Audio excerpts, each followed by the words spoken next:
जिसके कान हों वो सुन ले, जिसकी आंखें हों वो देख ले।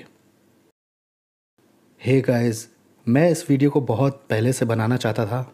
ये वीडियो इस बारे में है कि मैं क्यों एक क्रिश्चियन हूँ और मुसलमान नहीं रहा। तकरीबन 4 साल पहले मैंने अपने चैनल पर एक वीडियो डाला था कि मैं मसीह में आया कैसे। लेकिन इस वाले वीडियो में जिसे आप देख रहे हैं, मैं ये बताऊंगा खास करके मुसलमान लोगों को, जो कि मुझसे ये पूछते हैं कि मैं मसीही क्यों बना। बहुत सारे मुसलमानों ने मुझसे पूछा है कि क्यों मैंने चुना कि मैं क्रिश्चियनिटी में जाऊं। लेकिन ये जो शब्द हैं कन्वर्ट और क्रिश्चियनिटी, इनका बिल्कुल ही अलग मतलब है और डेफिनेशन है कई लोगों के हिसाब से। मुझे पर्सनली ये शब्द कन्वर्ट और कन्वर्टेड का इस्तेमाल अच्छा नहीं लगता है बिल्कुल। जैसे मिसाल के तौर पे आई कन्वर्टेड टू क्रिश्चियनिटी, क्योंकि ये इस तरह की राय बना देता है कि मैंने क्रिश्चियनिटी को चुना, जिसको कि अभी मैं थोड़ी देर में समझाऊंगा।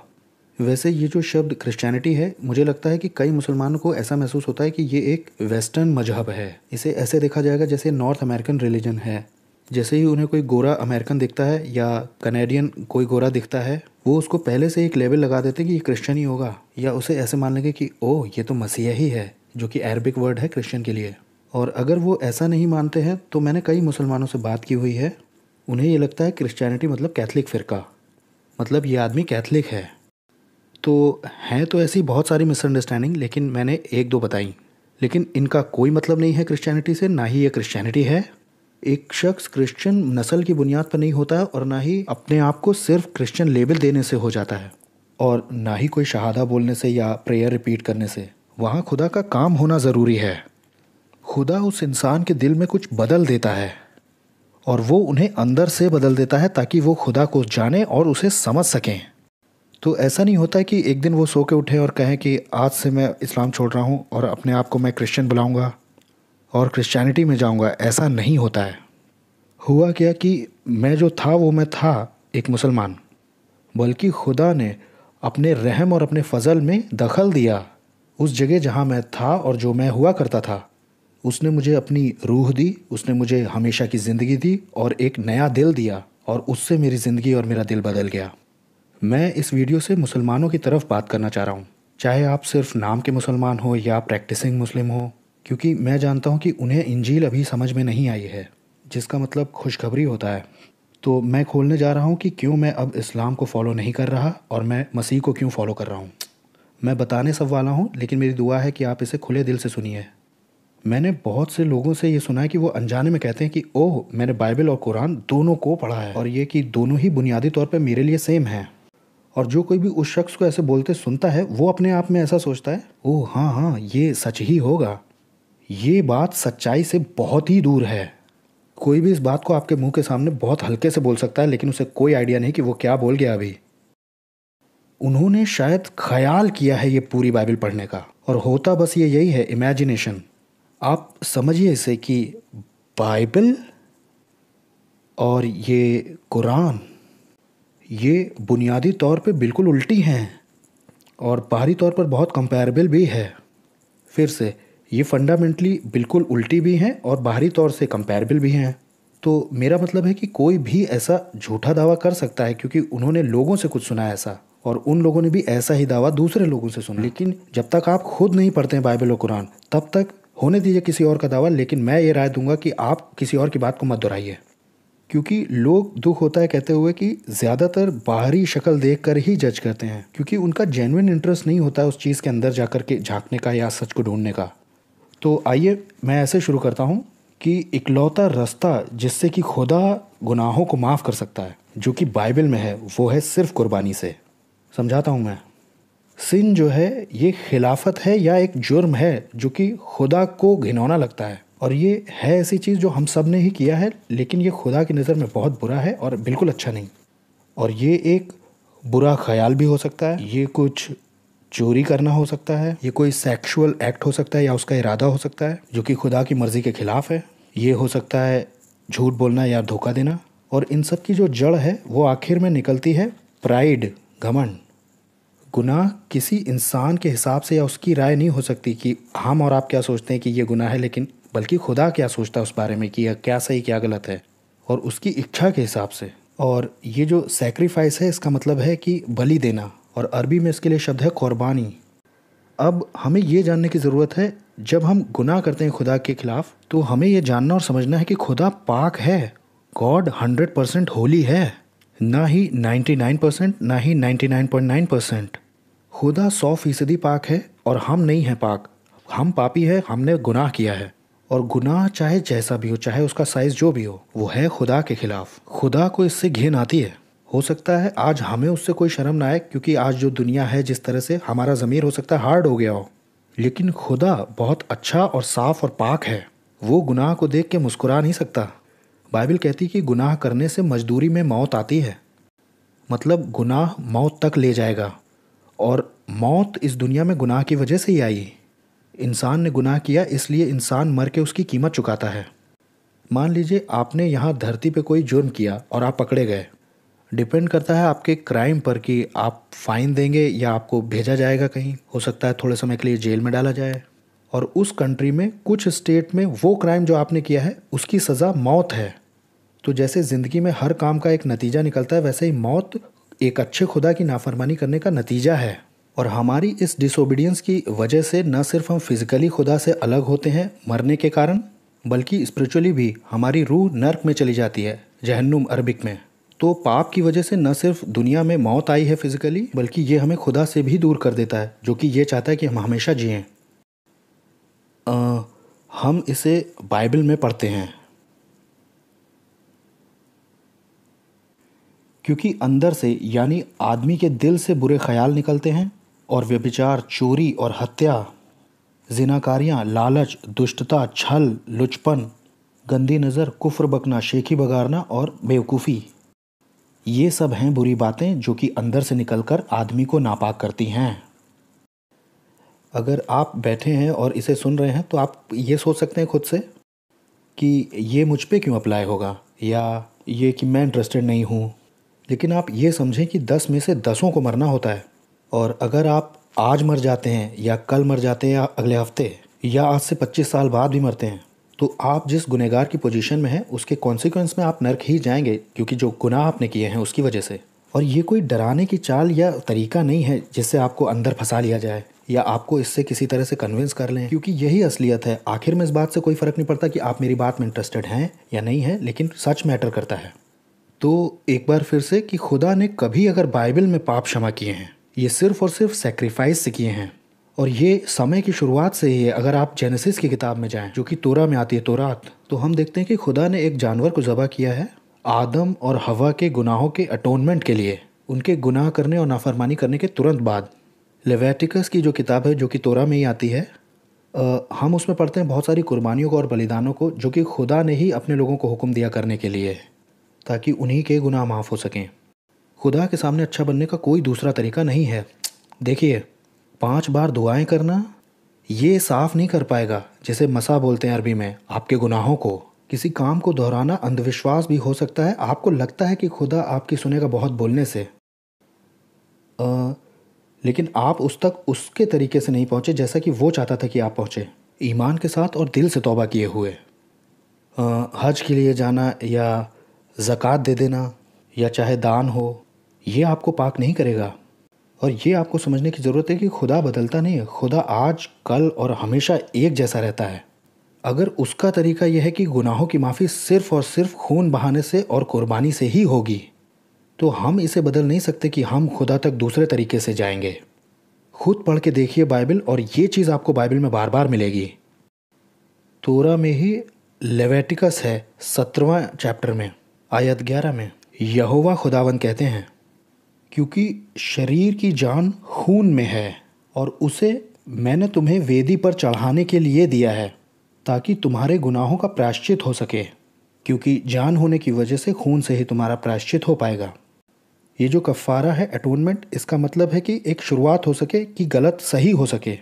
खुदा ये कह रहा है कि खून के बहने से इससे क्या होता है कि हमारे गुनाह माफ़ होते हैं और हम इससे साफ़ होते हैं, क्योंकि लाइफ है ब्लड के अंदर। अगर किसी ने गुनाह किया है तो जो उनकी ज़िंदगी बाकी है, क्योंकि गुनाह तो हम सब नहीं किए हैं, इसलिए हम सबको मरना ही है।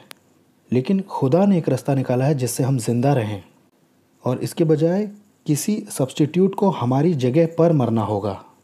पुराने नियम में एनिमल सेक्रीफाइस एक बहुत ज़रूरी हिस्सा है, क्योंकि जैसा नया नियम में लिखा है कि बिना खून को बहाए पाप माफ़ नहीं होंगे।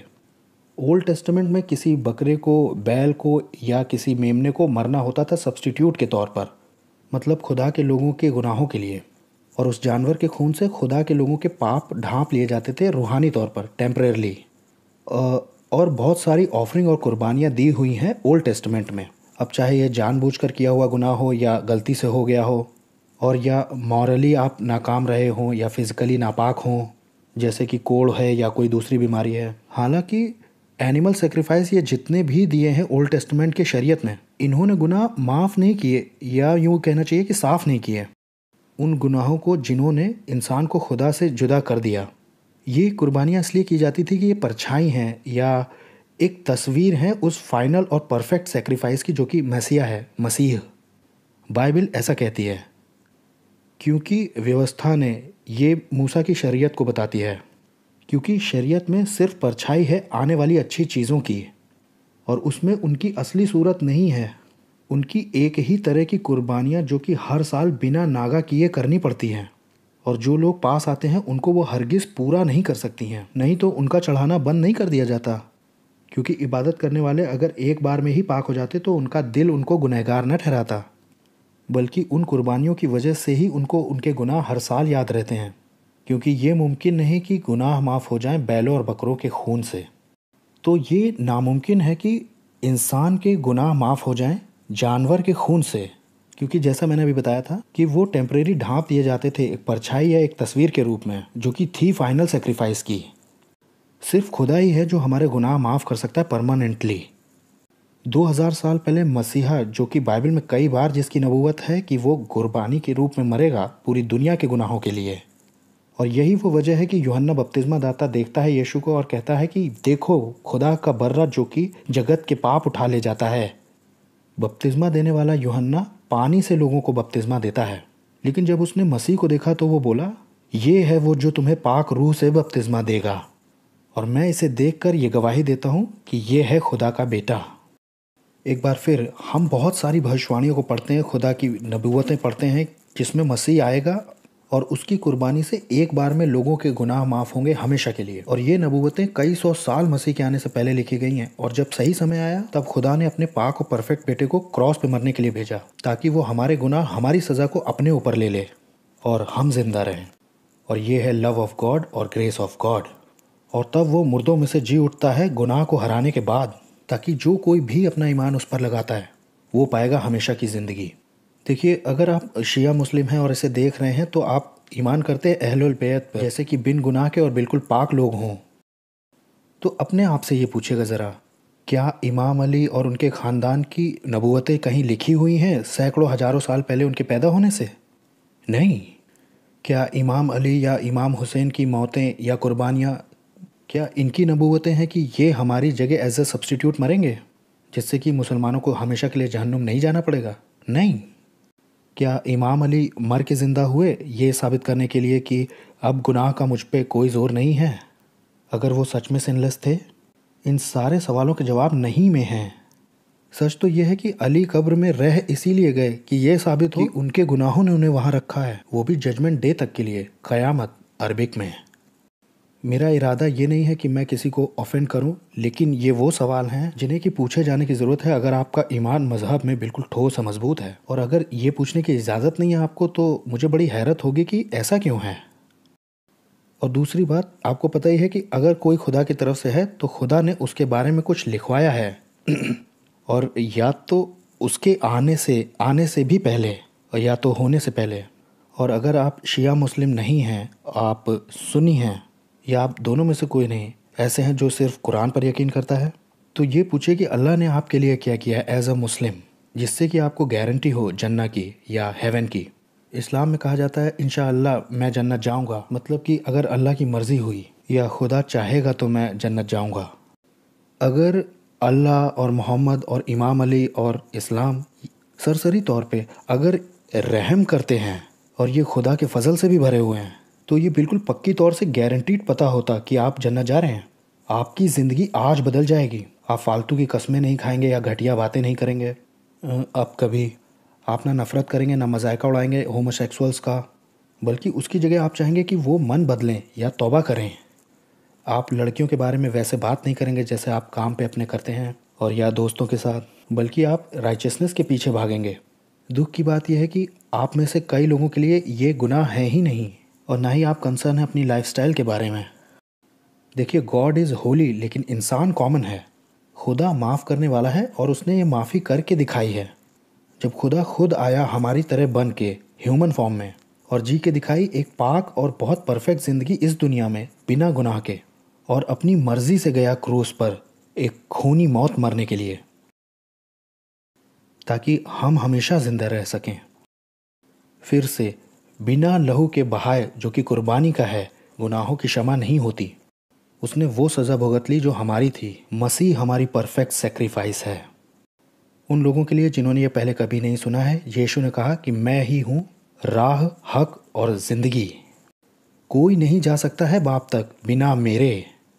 और क्रूस पर उसकी मौत होने के बाद और दफनाने के बाद यीशु मुर्दों में से ज़िंदा हो गए, जिसको कि सैकड़ों लोगों ने देखा, आई विटनेस थे वो। गॉस्पल यानी खुशखबरी जो है, उसी को उसने गुनाह ठहरा दिया हमारे वास्ते, जो कि गुनाह को जानता भी ना था, ताकि हम उसमें होकर खुदा की रास्तबाजी बन जाएं। खुदा का स्टैंडर्ड 100% परफेक्ट है। वो कम में समझौता कर ही नहीं सकता, क्योंकि ये उसकी फितरत है, ये वो है। वो अपनी पाकीज़गी को कम नहीं करेगा। या आँख मूंद ले या मुस्कुरा दे पाप के। हमारे अच्छे काम बदबूदार कपड़े हैं, क्योंकि हम में से कोई अच्छा नहीं है। रास्तबाज कोई नहीं है और ना ही कोई ऐसा है जिसे समझ हो। कोई नहीं है जो खुदा के पीछे चलना चाहता हो। ये सब अपने रास्तों पे मुड़ गए हैं। इनमें से कोई काम का नहीं रहा। कोई ऐसा नहीं जो भलाई करता हो, एक भी नहीं। हम खुदा के पास नहीं जा सकते अपने सिंफुल सेल्फ में। खुदावन यीशु मसीह ने कहा कि तुम्हें दोबारा पैदा होना पड़ेगा, और यही मतलब होता है एक क्रिश्चियन होने का।